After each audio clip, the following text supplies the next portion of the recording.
Hello बच्चों कल आपको गति का प्रथम नियम पढ़ाया गया था और गति का दूसरा नियम भी पढ़ा दिया था। गति के दूसरे नियम के कुछ उदाहरण चल रहे थे और इस पॉइंट पे थे हम। कांच के बर्तनों को डिब्बों में कागज़ों अथवा तिनकों में लपेट कर रखते हैं। इसका कारण यह है कि जो कांच के बर्तन हैं उनको एक स्थान से दूसरे स्थान पर ले जाते समय आघातों में ये बर्तन परस्पर टकराते हैं, जिससे बर्तन कभी कभी टूट भी जाते हैं। यदि कांच के बर्तनों को कागज़ या तिनकों में लपेटकर रखा जाए तब आघातों में लगे बल को बर्तनों तक पहुंचने में अधिक समय लगता है। अतः बर्तनों के संवेग परिवर्तन में अधिक समय लगता है। अतः F इंटू डेल्टा टी बराबर डेल्टा पी के अनुसार बर्तनों पर कम बल लगता है और उनके टूटने का भय कम हो जाता है। नेक्स्ट पॉइंट है, सीमेंट के फर्श पर गिरने पर अधिक चोट लगती है, जबकि उसी ऊंचाई से रेत के ढेर पर गिरने पर कम चोट लगती है। इसका कारण यह है कि जब व्यक्ति सीमेंट के फर्श पर गिरता है तब उसका संवेग अत्यंत सूक्ष्म समय में शून्य हो जाता है।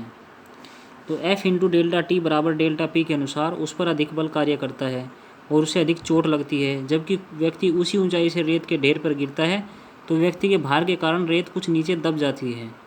अतः व्यक्ति के संवेग परिवर्तन में अधिक समय लगता है और उस पर कम बल कार्य करता है, जिसके कारण व्यक्ति को चोट कम लगती है। नेक्स्ट एग्जाम्पल देख लीजिए बच्चों। एग्जाम्पल सेकंड है, किसमें अधिक बल की आवश्यकता होगी?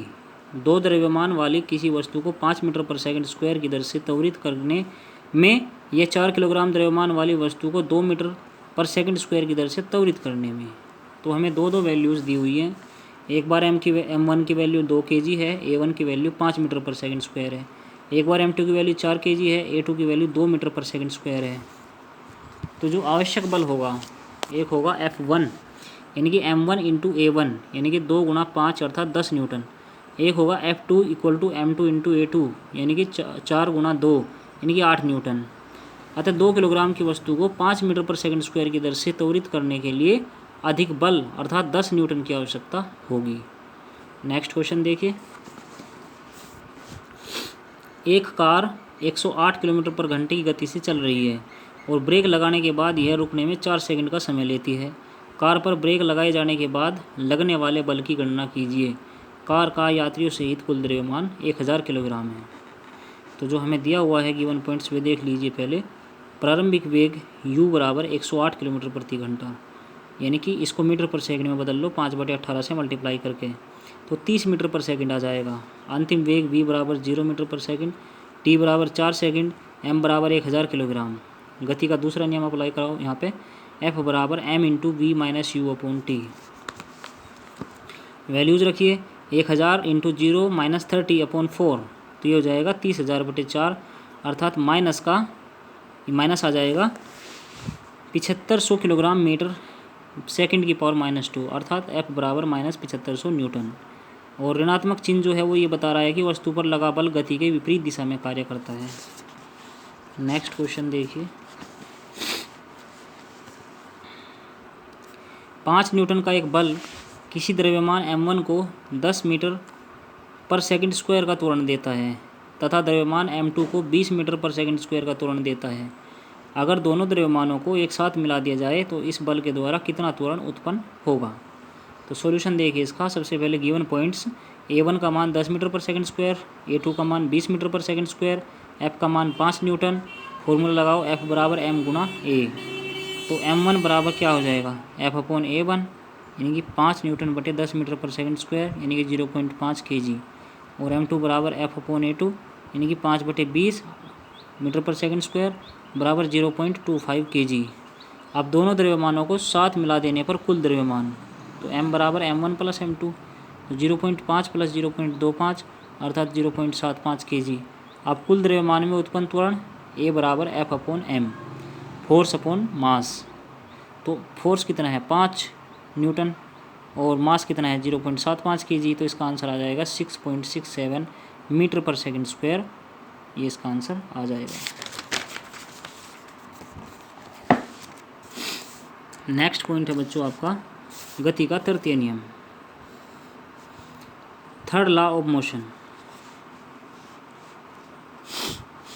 देखो, गति के तृतीय नियम को एक्सप्लेन करने से पहले मैं आपको इसमें एग्जांपल देकर समझाता हूँ। गति का तीसरा नियम जो आधारित है वो क्रिया प्रतिक्रिया के नियम पर आधारित है। इसको क्रिया प्रतिक्रिया का नियम भी बोलते हैं। अर्थात अगर हम कोई क्रिया करते हैं तो जस्ट उतना ही परिणाम की एक प्रतिक्रिया उसकी अपोजिट साइड में होती है। देखो, यदि हम किसी गेंद को दीवार की ओर फेंकते हैं तो गेंद जो है दीवार से टकराकर वापस लौट आती है। गेंद दीवार से टकराते समय अपने संवेग में परिवर्तन के कारण दीवार पर एक बल लगाती है, परंतु गेंद दीवार से टकराकर किस बल के प्रभाव से वापस लौटती है, यह एक रुचिपूर्ण प्रश्न है। ऐसी ये है स्प्रिंग का एग्जाम्पल। यदि हम एक स्प्रिंग को हाथ से बल लगाकर उसे संपीड़ित करें तो स्प्रिंग भी हमारे हाथ पर विपरीत दिशा में एक बल लगाती है, जिसका अनुभव हम स्वयं करते हैं। तो न्यूटन ने इस गति की तृतीय नियम की एक परिभाषा दी है। प्रत्येक क्रिया की एक बराबर व विपरीत दिशा में प्रतिक्रिया होती है तथा दोनों दो अलग अलग वस्तुओं पर कार्य करती हैं। इस नियम को क्रिया प्रतिक्रिया का नियम भी कहते हैं।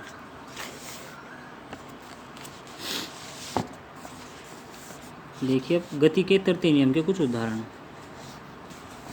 गति के तृतीय नियम के कुछ व्यवहारिक उदाहरण निम्नलिखित हैं, ये आपको नोट भी करने हैं। रॉकेट, आपको इसके अंदर का मटेरियल नोट नहीं करना, खाली नाम नोट करने हैं, वो मैं आपको समझा दूंगा। रॉकेट है, देखो रॉकेट में ईंधन के रूप में प्रयुक्त ज्वलनशील पदार्थ के जलने से गर्म गैस उत्पन्न होती है और यह गैस रॉकेट द्वारा लगाए गए बल के कारण रॉकेट के निचले भाग में बने एक छोटे छिद्र से तेजी से जेट के रूप में नीचे की ओर निकलती है। इसे क्रिया बल कहते हैं और यह गैस रॉकेट पर ऊपर की ओर बराबर प्रतिक्रिया बल लगाएगा, एक थ्रस्ट लगाएगा। नीचे को इसका गैस निकलेगी, ऊपर की ओर थ्रस्ट लगेगा, तो जिसके कारण रॉकेट ऊपर की ओर उठता चला जाएगा। तो रॉकेट की जो कार्यप्रणाली है वो क्रिया प्रतिक्रिया नियम पर आधारित है। नेक्स्ट इसका एग्जाम्पल है जेट हवाई जहाज़ जेट एरोप्लेन। देखो, जेट हवाई जहाज़ तथा रॉकेट दोनों का सिद्धांत एक ही है। जेट हवाई जहाज़ में भी ईंधन के जलने से उत्पन्न गर्म गैसें जेट के रूप में तेज़ी से पीछे की ओर निकलती हैं, जो थ्रस्ट आगे की ओर लगाती हैं, जो जेट हवाई जहाज़ पर बराबर प्रतिक्रिया बल आगे की ओर लगाती हैं। इससे जेट हवाई जहाज़ तेज़ी से आगे की ओर चलता है। नेक्स्ट एग्जाम्पल है आपका घोड़े द्वारा गाड़ी खींचना। घोड़ा गाड़ी को खींचते समय अपने पैरों से भूमि को पीछे की ओर बल F लगाकर दबाता है। यह घोड़े द्वारा पृथ्वी पर लगाई गई क्रिया है। इस क्रिया के विपरीत उतना ही प्रतिक्रिया बल R पृथ्वी घोड़े के पैरों पर आगे की ओर लगाती है। चूँकि घोड़ा गाड़ी से बंधा है, अतः भूमि द्वारा घोड़े पर लगाया गया प्रतिक्रिया रूपी अग्रगामी बल गाड़ी पर भी क्रिया करता है। इस प्रकार गाड़ी पर दो बल लगते हैं, एक आगे की ओर बल, दूसरा गाड़ी के पहियों पर पीछे की ओर घर्षण बल। जब अग्रगामी बल घर्षण बल से अधिक हो जाता है तो गाड़ी चलने लगती है। तो ये पॉइंट आपको नोट करनी है बच्चों। मनुष्य द्वारा पृथ्वी पर चलना यहाँ से आपको बाद में पढ़ाया जाएगा।